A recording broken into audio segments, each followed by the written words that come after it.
Sanibonani, igama uNkanyiswa kaZuma mfana wasempendle abamaziyo bambiza ubhuntsubhuntshu uginqa njengephuzo matshitshi qomane.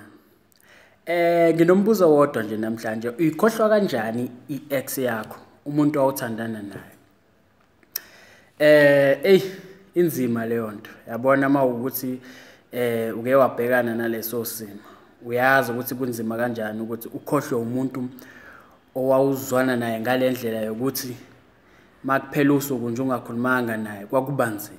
So umkhohlwa kanjani lo muntu? Yayizwa leyo nto. Isizathu esenza ukuthi ungamkhohlwa ukuthi wena uyaye ucabanga izinto ezinhle zodwa enanizenza ninaye ndawonye, yabo. So uyakuthi uma umcabanga nje kube mnandi, umcabange nje kumnandi ngaso sonke isikhathi nikhiphana, noma kufika lokho okuncane akwenza kona ekuphoxa, but most of the time ingoba ucabanga izinto ezinhle kuphela, yabo. That's why ungumkhohlwa. Kanti esinye isizathu ukuthi wazi attach kuyena, yabo. Umuntu mangabe uzinamekile kuyena kuba nzima ukuthi umkhohlwe, yabo. Okuyinto errong ukuthi uzinameke kumuntu, ngoba mase umuntu wena uzosangana ngekhanda ungakwazi nokuthi wenzeni, umdinga la, yabo. Ngisho kwalethi uyakushiya but wena uzomncenga because indaba usuzi-attach kuyena, uzinamekile kuyena. So but-ke ekuhambeni kwesikhathi kuyaye kuhambe kuyaye kube ngcono. So namhlanje ngithi-ke ukuze umkhohlwe lowo muntu, yabo, lento ila emqondweni, yonke into mfethu ila engqondweni yakho, ukukwena ukuthi uyakhetha ukuthi uyamkhohlwa noma awumkhohlwa. So ake kuthiwe into ozobanga futhi ukuthi ungamkhohlwa ukuthi mhlambe nathi nihlukana, yabo. Nahlukana kukubi kunjaya vele kuhlukana kukaze kube mnandi, but uma ungakwamukelanga ukuthi niyahlukana ekuqaleni, mhlambe kwakumele ukhale wena, wazibamba izwe leyo nto, wazibamba washaya ngathi nje akwenzakanga lutho, yabo. So ekuhambeni kwesikhathi lizokuphela isonto lokuqala, kuphele lesibili, kwelesithathu kuzobuya ngenkani ukuthi cha usuyamdinga-ke manje lo muntu because indaba isimo awusamukelanga. Mhlambe bengimele ukhale, yabo, noma mhlambe wenze noma yini but ezokhombisa ukuthi okay lesimo obhekene naso uyasamukela, ungasishayazeli, yabo. That's why uzithola usubuyela kumuntu owawu i-ex yakho, usuyayicontacta back, usuyamthi mhlambe uyamkhumbula uthi yena owakushiya, yayizwa leyo nto, but wena usukhekheleza usubuyele emuva ngobani awusamukelanga isimo. So into ekumele uyenze wena-ke ukuze umkhohlwe, susa lesithombe esila ekhanda kuwena esigcwele ukuthi nje umuntu alright, perfect, yabo. Nje mawunaye ucomplete, yayizwa mfethu. Susa leso sithombe mfethu, ngoba ngiyakutshela ukuthi uma unganikezwe ithuba lokuthi mhlambe uspenda the whole day naye, uyobona ukuthi izinto ayisafani, yabo. Yonke lento obuyicabanga akaseyona lo muntu. So ususa wena leso sithombe nje sokuthi okay kumnandi kunjayana, no, izinto ayisafani manje, yayizwa leyo nto.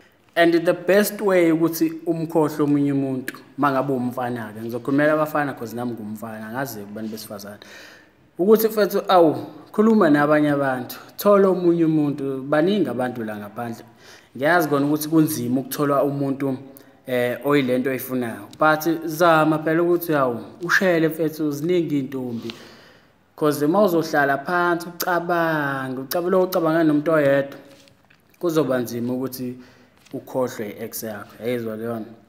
So wena zifake ebantwini, ukhuluma nabantu, uhleke nabo, ushele mfethu, kahle nje shela ukuze ukhohlwe i-ex yakho. Ngiyazi ukuthi kunzima, yabo.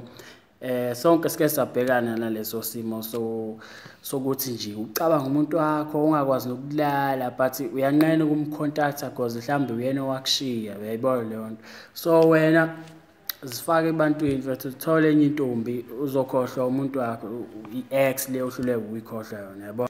And into ekumele uyigade-ke kumuntu ozohlangana naye manje ukuthi iphutha ekumele ungalenzi ukuthi uzi-attach kuyena, uzinameke kumuntu. Umuntu umuntu kumele umthande, but iphutho lenzayo sabantu ukuthi nje uyaye uyinameke kumuntu uyifake kuyena ngalendlela yokuthi nje ngaphandle kwakhe awuyilutho. Akulona uthando loyo, uzifaka wena ehlathini, because lowo muntu angavuka kusasa sethi uyakushiya bese wenze njani, usuyayibulala, yabo. Akumele kwenzeke lokho. So ungazi attach, don't attach yourself kumuntu. Umuntu utemporary angahamba nomnini kuwena, so wena zama ukuthi umuntu umthande ngendlela okuyiyona, because sesikhathele madoda izimo la uthola ukuthi nje abantu besilisa sebeshaya abantu besifazane babashaba amabokoboko baba ngawo ngenxa ukuthi nje umuntu uyahluleka ukwamukela isimo ukuthi cha akasamthandi, yabo, because uzi-attachile kuyena ngaphandle kwakhe nje impilo yakhe emile. And futhi sesikhathele izimo la abantu besifazane beshisa ngamanzi silele, indaba bazi-attachile kuthina ngoba manje abasithandi ngendlela okuyiyona. Mangabe uzi-attacha kumuntu uyazilimaza, noma ungangayizwa lento ngisho but ngelinye ilanga uyoyizwa. Mthanda umuntu wakho but musu uzifaka uzi-attach, uzifaka iglue emntwini umuntu lo, yabo. So bashisa ngamanzi silele, uyavuka usubhecekile, ushiswa ngamafutha yonke lento kanti uthanda umuntu ngendlela e-wrong. So nje kumuntu othandana naye zama ukuthi nje ungazi-attach kuyena because angakushiya nomnini. Wena mthanda umuntu, don't be afraid ukuthanda umuntu, yabo, but be careful ukuthi ungenzi iphutha lokuthi uzi-attach, because attachments create sufferings. Angazi noma uyayizwa leyo nto, uzinameka kumuntu kokubangela izinhlungu, because ekugcineni anything might happen. Mhlawumbe ningahlukana bese wenze njani, uphume ngewindi, yabo. So I hope uzwile le message yami ke. Kusho mina kumfana kwaSempendle abambisa ubhutsu ubhutsu ngenqa njengephuzu umatshitshi qomane. Hola.